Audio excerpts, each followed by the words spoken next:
Oke, next. Nah, ini salah satu pasal yaitu menerangkan tentang pengguna jalan yang memperoleh hak utama. Jadi tadi sudah sampaikan ya dari pemadam kebakaran dan sebagainya, terus perawatan dan pertolongan korban laka sudah saya sampaikan itu next lagi.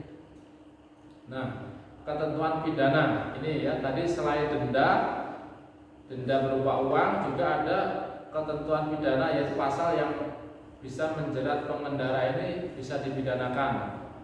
Nah, ini ada ini salah satu contohnya pasal 280 Undang-Undang RAJ nomor 22 2009. Setiap orang mengemudikan ramor di jalan yang tidak dipasangi tanda nomor kendaraan bermotor atau tanda nomor kendaraan bermotor TNKB yang ditetapkan oleh Polri sebagaimana dimaksud dalam pasal 68 ayat 1 dipidana dengan pidana kurungan paling lama 2 bulan atau denda paling banyak 500.000. Jadi maksudnya gini, kalau kurungan atau denda itu bisa dijalani salah satu. Jadi kalau misalnya kita membayar denda jasa, berarti kurungannya tidak. Itu salah satunya.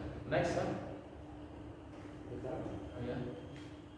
Dari sekalian, gimana? Jenuh nggak? Ya seperti inilah kalau saya sendiri lebih suruh memilih itu tatap muka sebenarnya bisa lihat adik-adik sekalian, bisa mana yang ngantuknya, mana yang serius kan bisa kelihatan. Kalau gini saya nggak bisa lihat ini, tapi adik-adik tetap semangat ya. Jadi ini untuk manfaatnya untuk diri kita sendiri. Jadi adik-adik sekalian, nanti apabila nanti berangkat sekolah baik kendaraan disiapkan. Jadi adik-adik sekalian, jadi itulah ya yang kita tadi ada pokoknya intinya tata cara atau etika berlalu lintas ini kita harus taati, karena di situ kalau ada yang melanggar bisa mengakibatkan satu kecelakaan yang bisa mengakibatkan kerugian pada diri kita maupun orang lain. Yang kedua, terus bisa melakukan pelanggaran yang akan mendapatkan sanksi apabila kita tidak taat dengan aturan lalu lintas. Aturan lalu lintas di jalan maupun aturan lalu lintas kelengkapan kendaraan kita. Adik-adik sekalian, nanti bisa dilihat ya semuanya untuk pasal-pasal ini, pasal pelanggaran ini kalau saya bacakan satu persatu cukup lama ini ya. Dendanya semua ini bisa dilihat di Google atau nanti bisa minta ke operator yang ini materi saya ini bisa boleh dibagikan. Nah, terus naik Pak, naik. Terus, nah ini saya jelaskan lagi salah satu ini ya, bagi pengendara kendaraan dimanapun berada, kita tidak boleh sembarang parkir. Nah, ini ada tempat-tempat tertentu yang dilarang parkir. Yang pertama, sekitar tempat penyeberangan pejalan kaki. Jadi kalau ada di situ ada tanda garis zebra itu yang pejalan kaki itu, adik-adik sekalian jangan pernah parkir di situ. Akan menghalangi orang yang menyeberang jalan. Dan itu bisa ditilang. Kalau ada bapak polisi di situ bisa dikenakan tilang.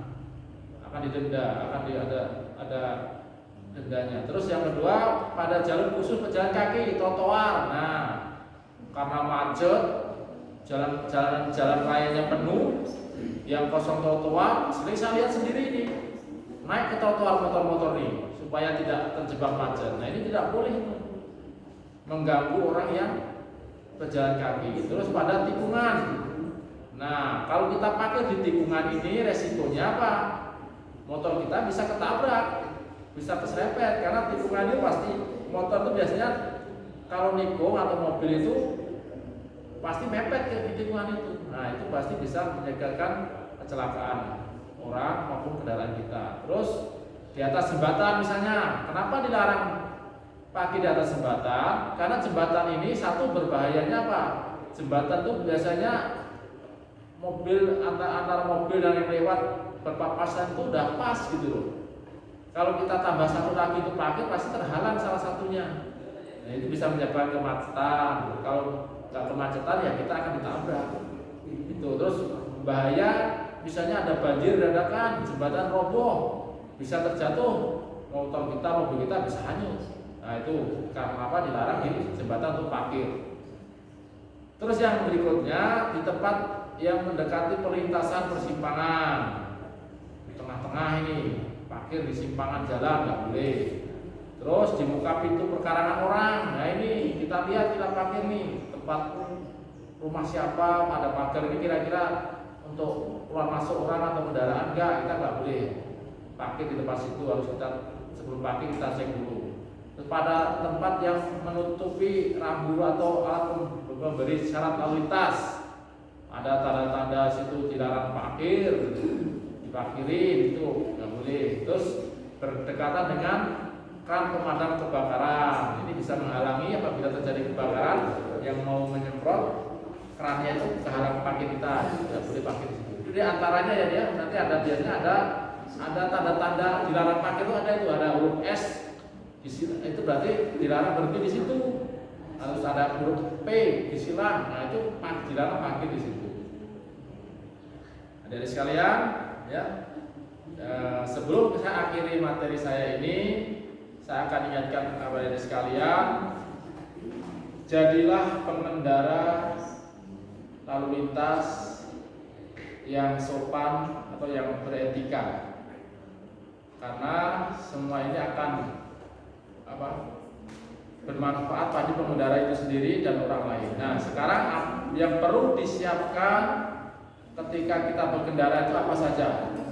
Oke Pak, yang pertama dulu kesiapan diri. Nah, kesiapan diri yang dari setiap awal tadi. Jadi kita sebelum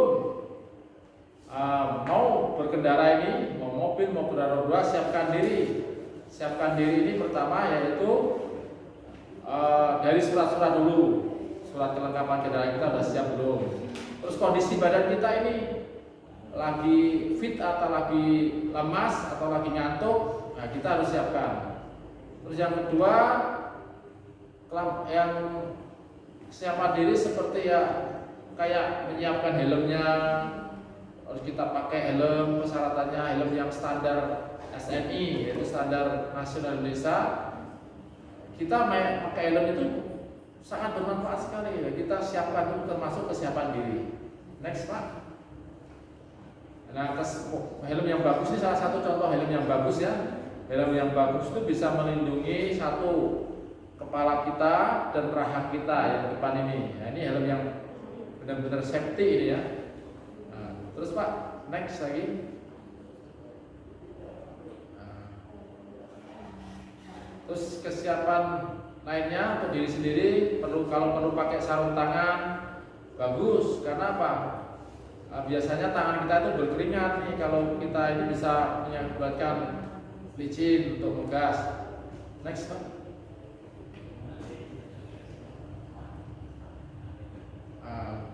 Terus next. Pokoknya kelengkapan diri ini banyak macamnya ya. Jadi udah tahu sendiri ya. Mungkin pakai helm, pakai jaket supaya nggak kena angin. Jadi terus kaca helmnya juga cari yang cerah, yang kalau malam hari yang cerah yang bisa lihat jalan. Kalau yang siang jangan yang silo seperti itu ya. Kalau kena sinar lampu juga nggak silo, cari yang bagus. Terus kelengkapan berikutnya yaitu untuk sebelum kita berkendara yaitu kesiapan kendaraan kita. Yang pertama kesiapan diri, yang kedua kesiapan kendaraan. Kendaraan kita siap cek. Kita cek dari mulai lampu-lampu dulu, lampu sennya, lampu ini. Nah, sekarang lampu sen ini walaupun ini sangat bermanfaat sekali ini. Karena apa? Ini contoh nih ya. Contoh banyak kejadian nih, Pak Ade pasti juga lihat nih. Ada seorang ibu-ibu naik kendaraan, sennya ke kanan, tapi belok ke kiri, ya itu banyak itu. Makanya itu kalau orang di belakangnya ini misalnya menaati aturan sen kanan pasti akan belok kanan, pasti kita akan ngambil sebelah kirinya. Ibu-ibu itu belok kiri, akan ketabrak. Jadi penting dari lampu sennya untuk tanda kita untuk bisa untuk mendahului dan juga untuk bisa arah mana kita belok. Seperti itu ya. Itu salah satu contoh pentingnya lampu depan, lampu belakang dari sekalian, lampu ini sangat penting sekali ya, jangan sampai dimodifikasi. Saya pernah lihat tuh lampu itu dimodifikasi, jadi yang di belakang itu lampunya bukan merah lagi warnanya, lampu warna cerah sekali sampai menimbulkan silo. Ini bahaya juga ini. Jadi orang yang di belakangnya bisa nubruk itu karena silo tadi. Jadi motor itu sudah dilengkapi dari pabriknya itu lampu-lampu seperti itu udah dipikirkan pemanfaatannya dari ya. Jadi kelengkapan motor lampu-lampu jangan sampai dirubah-rubah. Terus kelengkapan yang lainnya kendaraan bannya udah halus belum ya. Tapi jangan terus yang lebih diperhatikan lagi cek BBM-nya. Jangan sampai kosong di tengah jalan nanti kehabisan. Terus persyaratan kita yang ketiga untuk sebelum kita menaiki kendaraan yaitu kita siap mematuhi rambu lalu lintas di jalan. Nah, rambu kita siap patuhin ya. Nah, banyak sekali rambu lintas ini. Nih, stop dulu Pak ya. Siap mematuhi rambu lintas di jalan ini. Yang pertama ada tanda di situ lampu merah, hijau, kuning, merah, kuning, hijau. Ini pasti ada tahu sukan pasti di perempatan pertigaan ada ini. Terus ada tanda belok kanan, terus ada silang berarti dilarang belok kanan. Terus ada tanda pentung itu hati-hati, maksudnya di situ kita harus melewati itu hati-hati. Terus ada anak-anak berjalan berarti banyak anak yang nyebrang di situ, kita harus pelankan kendaraan kita. Banyak rambu-rambu lintas ini yang di jalan dan ini bukan hanya untuk dilihat aja tapi harus dipatuhi. Siapa dari sekalian untuk mematuhi rambu lintas? Nah, nanti supaya kita juga kalau melanggar pasti ada sanksinya. Terus next.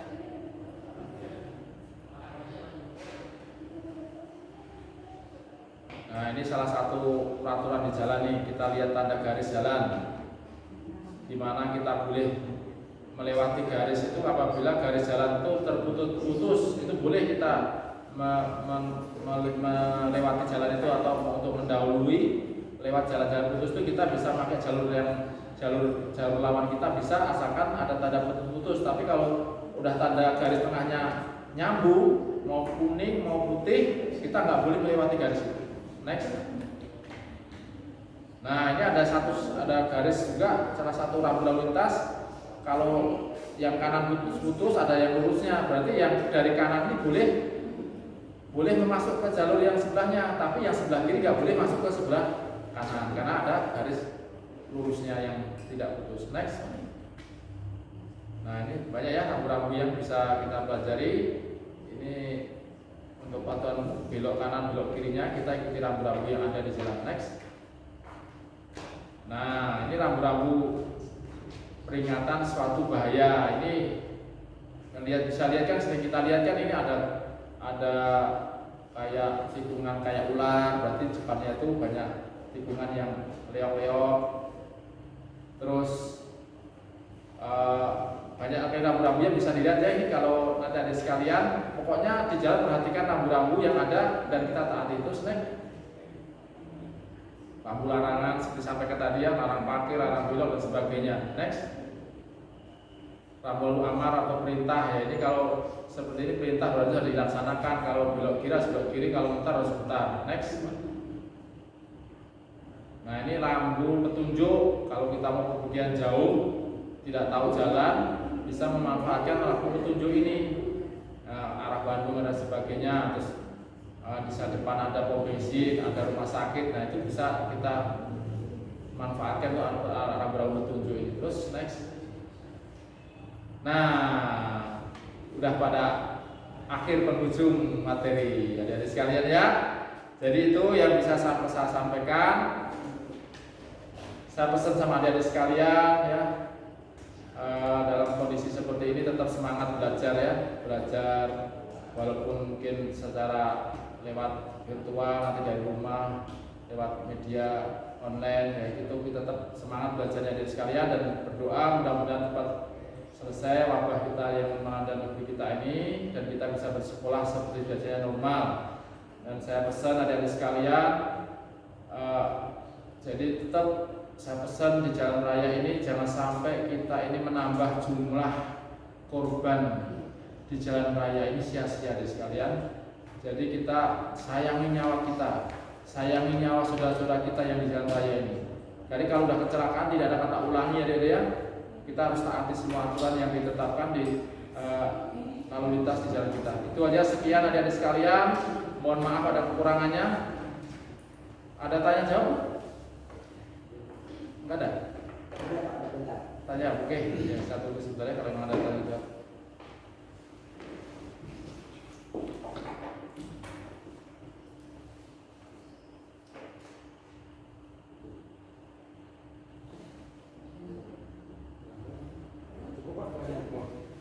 Ya, sekian adik sekalian ya, mudah-mudahan bermanfaat. Kalau kurang lebih jelasnya boleh Pak nanti hubungi gurunya. Kalau mau ke kantor saya tunggu di kapan saja, saya tunggu untuk konsultasi masalah kendaraan. Sekian dan terima kasih. Assalamualaikum warahmatullahi wabarakatuh.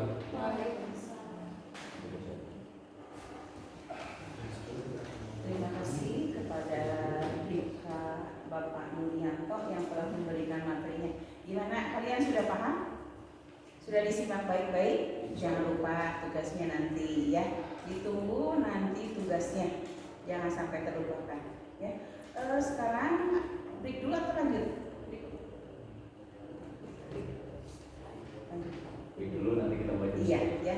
Untuk sementara break dulu sebentar. Tapi kalian jangan dulu meninggalkan tempat tersebut ya, atau ruangan tersebut. Jadi nanti kita lanjutkan kembali. Istirahat sebentar aja. Ya, jadi kalian jangan dulu keluar dari channel tersebut ya. Oke, itu saja Pak. Terima kasih. Sama-sama Bu. Ya. Assalamualaikum warahmatullahi wabarakatuh. Waalaikumsalam.